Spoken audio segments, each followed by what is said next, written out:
Hey there, everyone. Welcome back. This week we are talking about commercial repairs, specifically commercial repairs that have already been fixed once.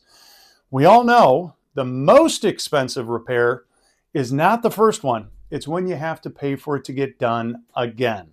That is just throwing good money after bad, and sadly, in the commercial roofing world, it is far, far too prevalent. So, what I thought would be a cool way to attack this is I went to our service department and met with our two service superintendents, Dale and Mike, and said, guys, what is your team seeing? When you're out going out and fixing all these boo-boos that other people have created, what are the common themes or things that you're seeing that are causing these? And they provided me with three great examples or things that we're seeing when we're going out and fixing repairs that allegedly have already been fixed. Number one, misdiagnosis. And you could put it hand in hand, misdiagnosis, incomplete or inaccurate investigation. What that means is people generally, when they're doing commercial roof repairs, are just going up, looking for a puncture in a roof or looking for a missing shingle. Oh, there's your problem. Fix it. That really doesn't get to the root cause. Generally, what you're seeing is a symptom, and you need to do a full evaluation, both where you're seeing it from the underside, core sample to determine like if there's saturation, along with the greater field, because oftentimes what you're seeing is just one of the contributing factors. And quite frankly, it's faster and easier for a roofing contractor to just get up there, hit it with some roof cement, and move on. But it's not a great way to get a permanent repair, and that's a big reason that leads to these repeated repairs that we hear from building owners all the time. Oh, I can't tell you how many times I've paid to have this same repair fixed. Well, that should not be happening. So you always want to make sure you're getting a full and complete inspection and to ensure that the diagnosis is right. So when the repair is made, it's one, it's done, it's right, and you don't have to worry about it again. Number two, not doing the repair right. Meaning taking shortcuts. And Dale had a great example on this one. On a shingle roof, when we have to go up and do a repair, we are getting rid of the old shingles, right? Pretty standard, which means you're loosening all of the existing shingles around it. You put the new ones in. Pretty standard. Most people do hand seal the new shingles, but the step that everyone seems to forget, it seems like at least, is hand sealing all of those existing shingles. And it's why so often we get called out on a shingle repair that the building owners claimed, I've had this repaired twice already. Well, we're normally going out and we're not repairing the newer shingles. What happened is because they never hand sealed those shingles, the existing ones, they could never seal back down right, blow off, and to the naked eye, they think it's the same repair, but it's actually just an extenuation of, well, when they repaired this, they didn't actually finish the repair all the way, take that extra half hour or an hour, and hand seal everything around it. Makes the roof way, way more vulnerable to blow-offs and continued repairs. Lastly, the third one, most common that they see, is guys going up and mixing and matching materials that you should never do. The easy example, there's two. One, metal. You can't mix aluminum and steel. They interact, they have a corrosive reaction to one another, and they literally break down the metal. And I can't tell you how many times people are mixing and matching those, whether it's through two different types of metal, like flashing versus the metal roof. Sometimes it's the fasteners they're using. They're not paying attention to what type of fastener it is, and it causes the premature deterioration of that metal roof. The other great example is on a EPDM or rubber roof. EPDM and asphalt products don't play nice.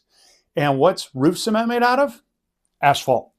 So I can't tell you how many rubber roofs here in Metro Detroit that we go up on, and as soon as we look down, we know exactly what's wrong, and it's because somebody went up there and just doped everything with roof cement, and it's literally eating the rubber roof it's on. So you got to know that you're using the right materials for the repair when you're doing this. So that's a lot. We get it. And if you're a commercial building owner, How do you protect yourself, or how do you mitigate the chance of this happening to you? Thankfully, Mike and Dale gave me some really neat little tips or tricks for you. Number one, demand an inspection report. Make sure that they did do a full and complete evaluation. You should have photos documenting what's wrong, contributing factors, what they're recommending as their proposed solution, along with pricing. You should know this going in. Don't just write them a blank check. Number two, verify credentials. The bad news in Michigan is it doesn't take much to be considered a commercial roofer. Really all you need, a business and a truck and a ladder. Most of the time a ladder. That's it though. But here's the good news. Most of the good commercial roofing contractors here in Metro Detroit, we're going to be insured, and we'll be able to demonstrate that for you. They're going to be licensed. Even though it's only a home builder's license, most of us carry an actual builder's license. Beyond that, you can look for things. Are they accredited with the BBB? They should be. They're a real business. They should be. What about the NRCA, which is the National Roofing Contractors Association? Are they accredited with them? Here's what I can tell you about that one. It's not cheap, but these are the guys who actually set the standards. There's a book, how to do proper roof repairs. Are they members of the NRCA, and are they accredited? You know, these are little check boxes that you should be able to ask your roofer, and they should be able to say yes if they really know what they're doing. Third, track record. How long have they been doing repairs? How many repairs? Like, do they do the occasional repair and they're just pulling a guy from their crew and sending him out hoping to fix it?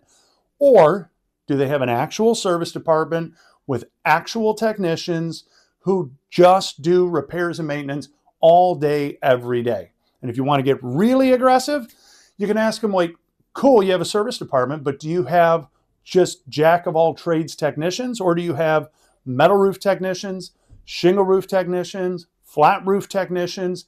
These are reasonable questions you can ask your contractor, and they should be able to articulate a very clear answer for you. Number four, ask for a warranty. It is absolute hogwash that there is no warranties on commercial roof repairs. It is true that there are roofs that are non-salvageable or non-savable that maybe a contractor is unwilling or cannot offer a warranty on, but they should be articulating that to you as you go through your inspection report, demonstrating why the only real solution to stopping your leaks long-term is a roof replacement, but those are few and far between. You should expect some sort of a warranty from your contractor when it comes to real commercial roof repairs. Granted, it means they have to take their time, do the full investigation, everything we already covered here.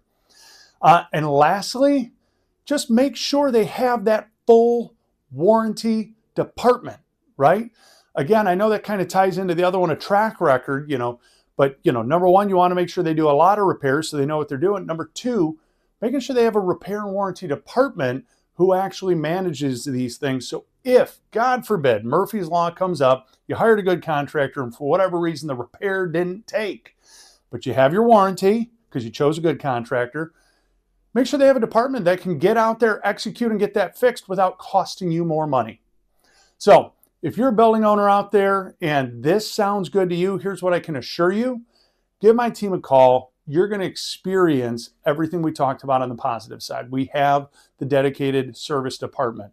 We have technicians who are specialized. You're going to get the full and complete investigation and report. If that sounds like the type of roofer that you want to work with, hey, give us a call. The number is always 586-566-0308.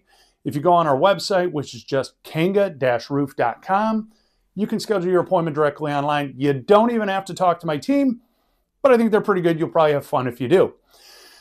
At the end of the day, as always, I really do hope that this video kind of breaks and explains this in a little more detail, arms you with something that you can use when you're meeting with contractors to make sure you're making an informed decision and ultimately choose the right contractor who's going to fix that roof right the first time so you're not paying for that same repair 2 and 3 times. I hope you enjoyed it, and as always, I hope you have a Kangerific day.